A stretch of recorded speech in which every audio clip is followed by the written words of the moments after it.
By now, you've grasped the fundamentals of inheritance and polymorphism, but you might be curious about how these concepts translate into real-world programming. Think about software for an online shopping platform, a social media app, or even a video game. These aren't just abstract ideas. They're the driving force behind many applications you use every day. In this video, you'll dive into how inheritance and polymorphism are applied in these scenarios. Let's begin by examining inheritance with a relatable example: an online shopping platform. Imagine you've been assigned the task of developing a system to manage various products on the platform. First, create a new Java project and name it Online Shopping Platform Simulation. Then create a general product class that can serve as a blueprint for all products on your platform.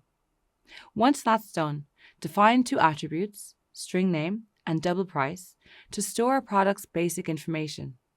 Now, add a parameterized constructor to initialize these attributes: type, public, product, parentheses, string name, comma, double price, and the curly braces.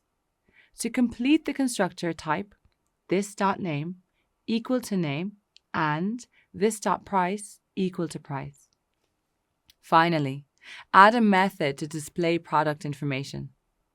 Type public void display info, parentheses, curly braces, and add a println statement to display the product name and price on a single line, separated by a comma.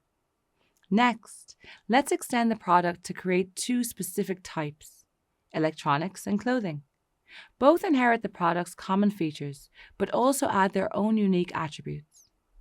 Start by defining the electronics class, which extends the product, and add a new attribute: int warranty period in months, specific to electronics. Then add a parameterized constructor that accepts three arguments: type, public electronics, parentheses, string name, comma, double price, and comma, int warranty period in months. Now use the super method to call the constructor of the product class, ensuring that the common attributes are set.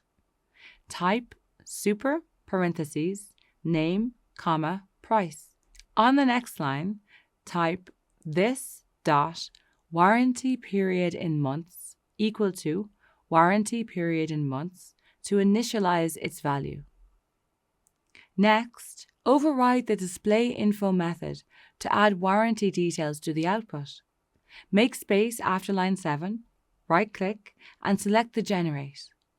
From the resulting pop-up, select the Override Methods option.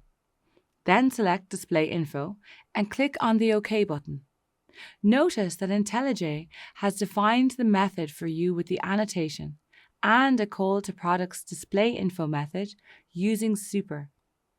To print the warranty information, you only need to add a println, parentheses, double quotes, warranty, plus warranty period in months, plus double quotes, space, months.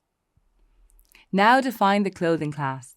Extend the product and add a new attribute, string size, specific to clothing. Then add a parameterized constructor that accepts three arguments. Use the super method to call the constructor of the product class and initialize size using this keyword. Override display info using IntelliJ as before. This time, display the size of the clothing item. Great! You've programmed inheritance by extending electronics and clothing from the product and tapped into the basics of polymorphism by overriding the display info method. Let's explore polymorphism further by creating a shopping cart class that can handle any product type. First, create the shopping cart class, then define an add item method, because you add products to a shopping cart, right? So it must accept any product as an argument. Type public void add item, parentheses, product. Name the reference as item and add curly braces.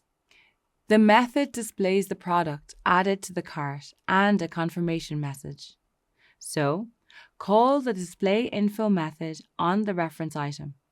Type item.displayInfo, parentheses, semicolon.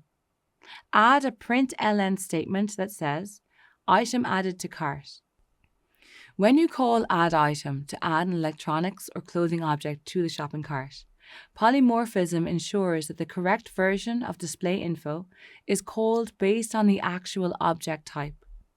Let's create a main class with the main method to test your code. Start by creating an electronic object. Type electronics laptop equal to new electronics, parentheses, double quotes, laptop, comma 1200, comma 12, as a warranty in months. Next, create a clothing object. Type clothing, t-shirt equal to new clothing, parentheses, double quotes, t-shirt, comma 20, comma double quotes, and add M as size.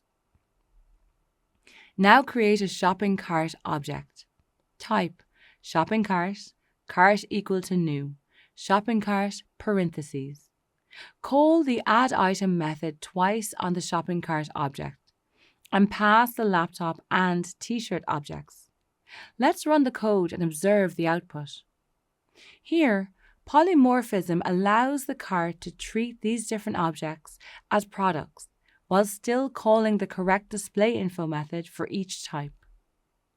With this example, you've witnessed firsthand how inheritance and polymorphism work together in real-world programming. You started with a base product class and extended it to create electronics and clothing classes, each with its own unique attributes. Polymorphism then enabled you to override the display info method, customizing it for each subclass. This blend of inheritance and polymorphism allows you to write more flexible and maintainable code, making it easier to manage a variety of objects in real-world applications. If you're keen to experiment further, try adding more subclasses and observe how polymorphism and method overriding can enhance the power and manageability of your programs.